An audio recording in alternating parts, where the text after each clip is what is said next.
Nandito na tayo sa daan papuntang Amazon. Galing natin sa loob ng IKEA. Nakalabas na tayo.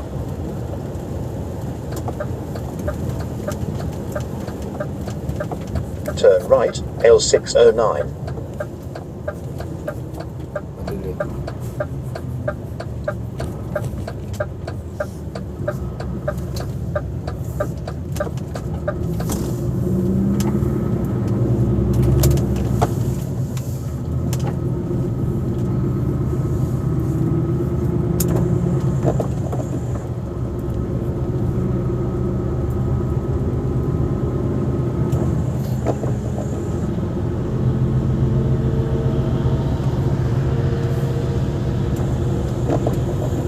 Dahan, madulas ang daan.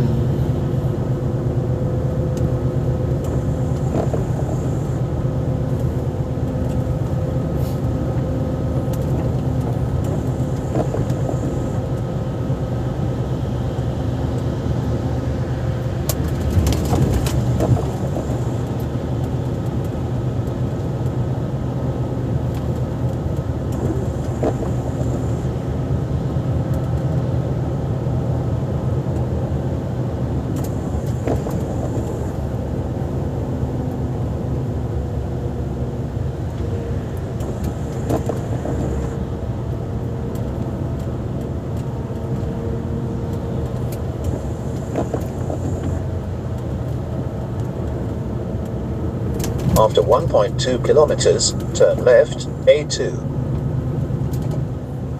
Maingay yung kabady ko.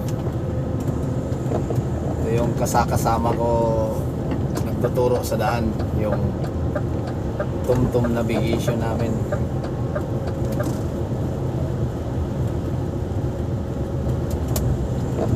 Yan yung buhay namin sa daan.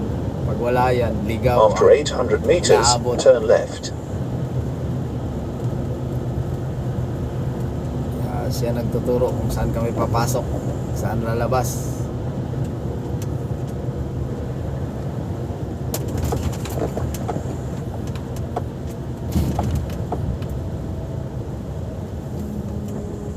So, hindi mo mamemorya yung daan ng Europe. Kaya kailangan ng navigation.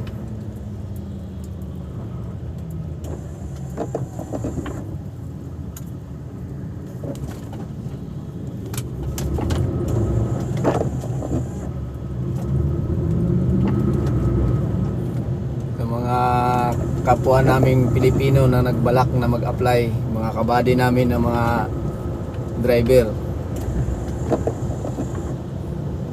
pangarap nyo na mag-apply sa Europe, After 90 meters, turn left, huwag kayong A2. mawala ng pag-asa. Tuloy nyo yung pangarap nyo. Ako, pangarap ko rin dati makapunta ng Europe. Dasal sa Diyos, ganun man talaga. Hindi naman magdadasal tayo na ibibigay sa atin ng Diyos agad. Antay lang, dasal na sana ibigay niya sa atin, tapos para sa pamilya naman natin. Patient lang sa pagdadasal na hindi naman agad-agad ibibigay ng Diyos eh. Kagaya sa akin, pangarap ko lang din dati na makapag-abroad ng Europe. Sa awa ng Diyos, binigay na makapag-abroad ako para sa pamilya ko. Makabalik ako ulit sa abroad para sa kanila. Tsaka tips lang sa mga kabady namin na nasa Pilipinas na gustong mag-abroad. Ihanda nyo yung sarili nyo, kondisyon nyo yung sarili nyo na hindi lahat ng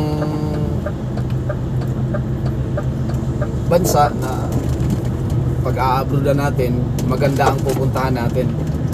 Kasama na rin dyan yung mga pagsubok natin. ganun talaga pag mag-abroad tayo. Hindi naman natin kabisado ang bansa na pupuntahan natin, pero ano lang, dasal at saka isipin nyo lang parati na yung ginagawa natin para sa pamilya natin. Oo, nandyan na yung mapusok yung utak natin, pusok yung pag-iisip natin minsan. Ba't ganito, ba't ganyan, hindi naman ganito yung ano sa pag-apply natin. Kasama na talaga yan eh. Kaya kung ano mang madatnan mo sa pupuntahan mo na bansa, anuin mo na lang, sumunod na lang tayo. Sundin kung ano.